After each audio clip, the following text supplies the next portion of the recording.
All right, howdy. Jason Lewis here, and today on the saga of old large Marge here, we're going to be installing coil-over 4-bar G-Link suspension from Total Control Products. Now this is a really exciting thing because the 71 and 73s have been forgotten performance-wise. Now I put the Total Control Products kit on the front of here, and I was going to settle for Leafs, but we think they went back and did the math up at Chris Alston's Chassiworks, and they found that this kit with a small adapter for their 65 to 70 will work on this car. So this is very exciting stuff. Now, as you can see, I've got the rear axle and the leaf springs and all the old suspension out of here. Come on underneath here, I'll show you some of the prep work that I've done so far, and then I'll take you for a quick tour of the parts, and then we'll get this thing in here. And this is cool.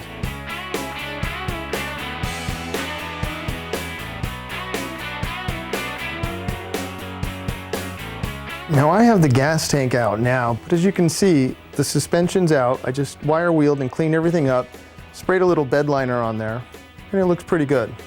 One of the things you want to do is inspect everything for damage once you get all of the rear suspension out, like the front leaf spring mounting point. Make sure that there's no tweaks or cracks or bends there. And on this car, everything looks really quite good. So in that case, I got lucky, and we'll just keep moving along. A mandatory thing is you want to weld the pinion snubber in place around the edges of that thing, since this thing is going to be the front locator for the G-Link cradle that's going to go in and hold the 4-bar suspension in. So I went ahead and cleaned that up and then welded the perimeter of that. So here are the meat and potatoes for the G-Link Canted-4-Bar coilover system for this car. It starts with the upper cradle. This will bolt and weld into the floor pan and help locate and get pretty much the heart and soul of this entire system. Then you have your lower control arms with the offset eyelet to give you maximum tire clearance. Upper arms, these will bolt to the original, my stock 9-inch housing. They have a cool welding jig that will help me locate and weld the upper tab mounts for this thing onto my stock axle. Saves me a few bucks. These are the mounts because I'm going to have a sliding adjustable sway bar on this, and we're going to be running the Verishock dual adjustable coilovers, and we're going to be starting with a 175-pound spring. So let's get ready and get this on that car.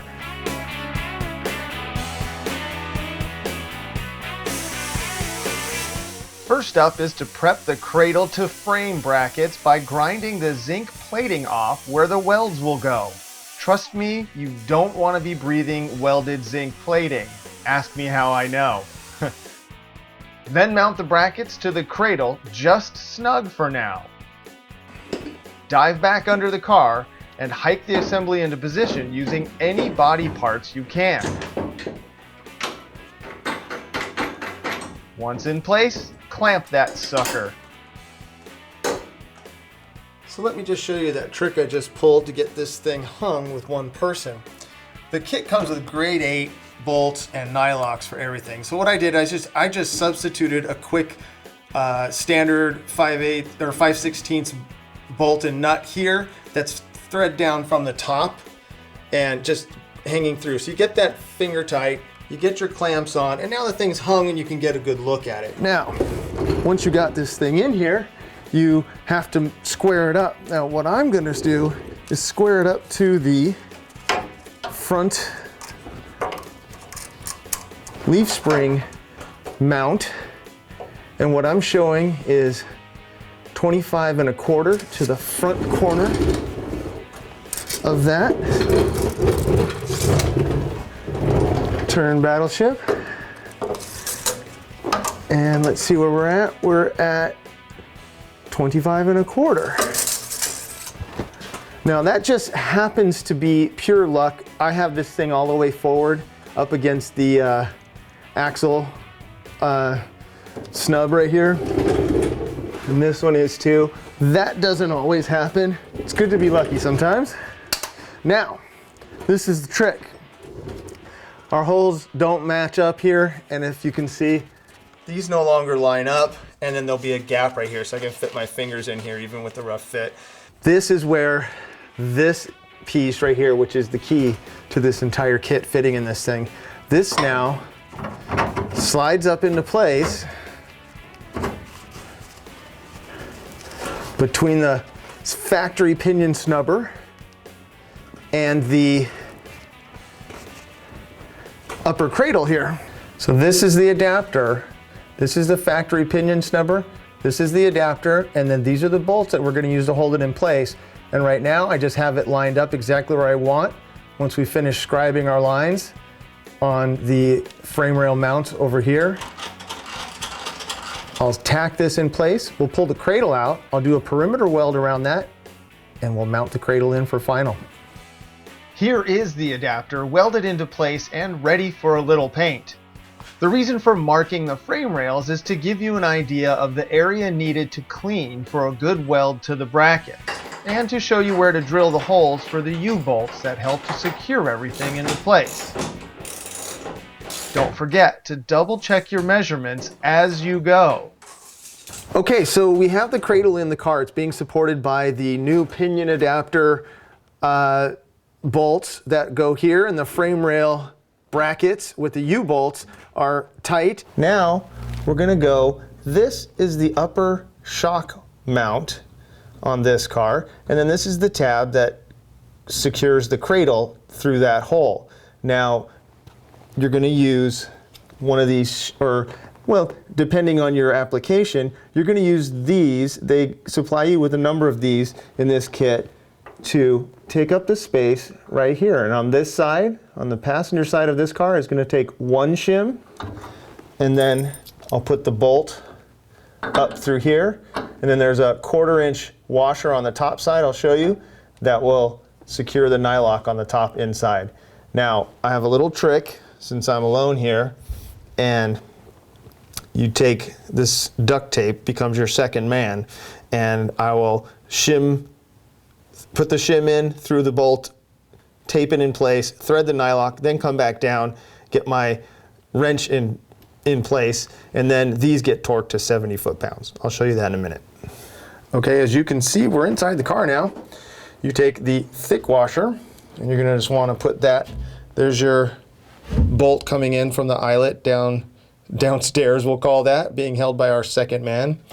And yeah, that's a little creepy. I'm gonna stop calling a piece of duct tape my second man. But anyway, so there you go. That holds that just fine. We'll get the nut started on there. It's kind of weird to hold the camera and thread the nut. It's like rubbing your head or patting your stomach, or vice versa, whichever. All right, so these bolts go to 70 foot-pounds. All right.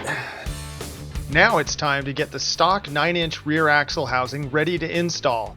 After disassembly and some serious cleaning, let me show you a cool option for this kit. This right here is the welding jig for this kit from TCP. Now what this does is it locates these upper control arm tabs onto your stock 9-inch housing. Now this is very tricky because this takes all of the guesswork out of it. It even comes with an offset for a 1/2-inch pinion. Now this car, like most Mustangs, actually has a centered pinion, so I have it mounted at the 0 offset. Everything bolts right on, it fits in place. I did some welding prep. We'll get this welded, let it cool with the jig still mounted to this thing so we don't get any twisting or warping, and then get it painted and get it in the car. And through the magic of interweb video, we will flash through the welding and painting of the housing right to the assembly of the new lower suspension link mounts.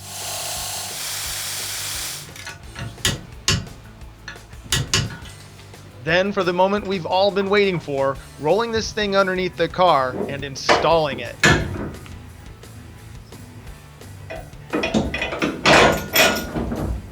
Okay, so now that we have the axle pretty much located in place, all the bolts are finger tight. I have all 4 bolt bars attached to it. It's and the lower shock mount in. It's time to actually add to this awesomeness. We're going to be running the VariShock Quick Set 2 double adjustable, both set to soft right now, just so we can get this thing in and go through the suspension travel. Now, one of the things I want to point out right now is just the amount of adjustability in this thing. Like the default setting for now, we're going to throw the shock up in the center of these 3 holes in the top here of the shock mount. And then there's all of this adjustability in the lower shock mount here. And of course, there's many pickup points for all of our 4 link bars too. So let's get this in. There are 2 spacers that go on either side of the, since I'm running the spherical bearings on these shocks, the cradle here can accommodate the spherical bearings or urethane bushings. So air on the side of high performance here. And we'll throw these in. Shock bushings on the bottom. And that's why you have it set to soft, so you can actually move this. And you want your bolts to go from front to rear on the vehicle. And that's it for that. We'll move that over to the other side, get the other one in. And then we'll run this thing through the suspension travel, make sure it doesn't bind. And then we'll throw the sway bar on, keep moving. Very close. Everything checked out, so the anti-sway bar bolted right on and the linkages slid right into place. It was now time to do the final run through the suspension travel and check for binding, even in cross-corner loading. And everything looked great, showing off that this system not only has the appearance of a high-end performance suspension, but also the full functionality. So there it is, the final buttoned-up install of the Total Control Products G-Link Canted-4-Bar coilover system for a 71 to 73 Mustang. Now I have the sliding rear sway bar in here set to soft because, as you can see, it's at the end of the bar, more leverage, softer sway bar, but there's 3 settings for medium and firm. And that's one of the other things about this system that I absolutely love. There's adjustability everywhere in this thing. There's double throwdown upper bars, and then you have different mounts for the shocks, for the control bars, everything. So you'll be able to dial your rig in for whatever you want to do. And I am stoked to get this out on the road. Even Pintos appreciate it, right, Pinto? High five. Yeah, good dog. I'm Jason Lewis, that's Pinto. We'll see you next time.